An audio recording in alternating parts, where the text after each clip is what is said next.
Ransomware attacks have evolved over the last few years in a couple different ways. When ransomware originally started, it simply locked your files and demanded money.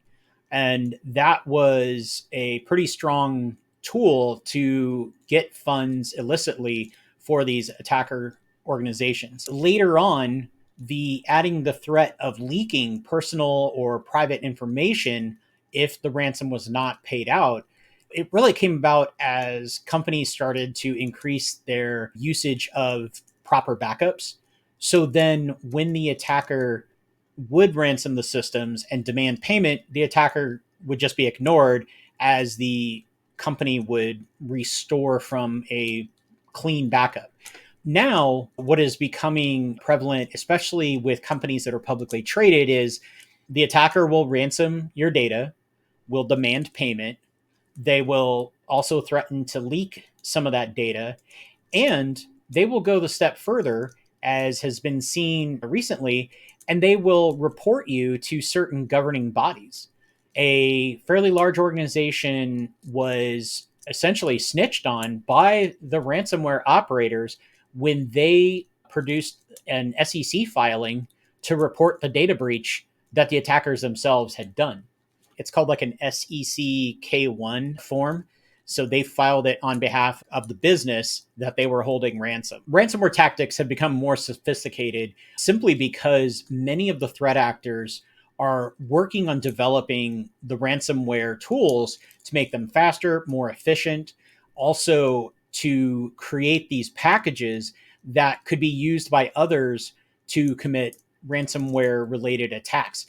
One area that we have seen is oftentimes the ransomware operator will leave a method of communication and will actually be willing to negotiate with the business depending on a number of factors. Ransomware negotiators themselves have actually become a popular field to go into. Oftentimes they maybe are former law enforcement or just cybersecurity professionals that have learned the lingo.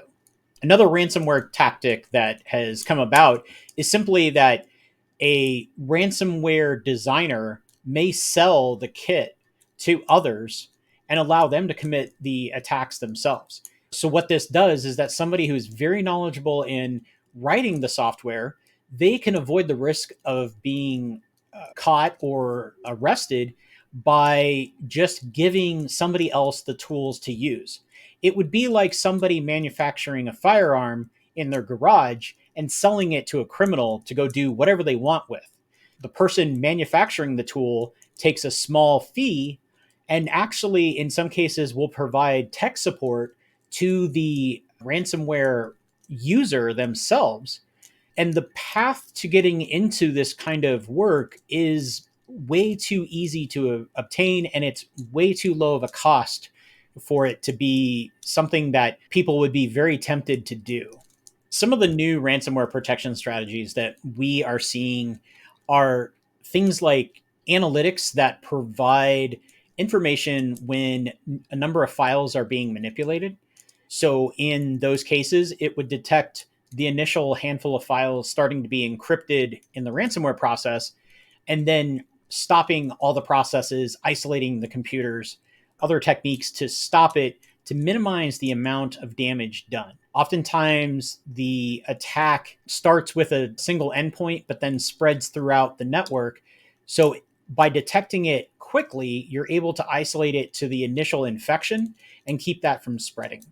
Other strategies include the use of cyber deception tools, where the attacker may think they have landed on a vulnerable system and they may attempt to launch ransomware.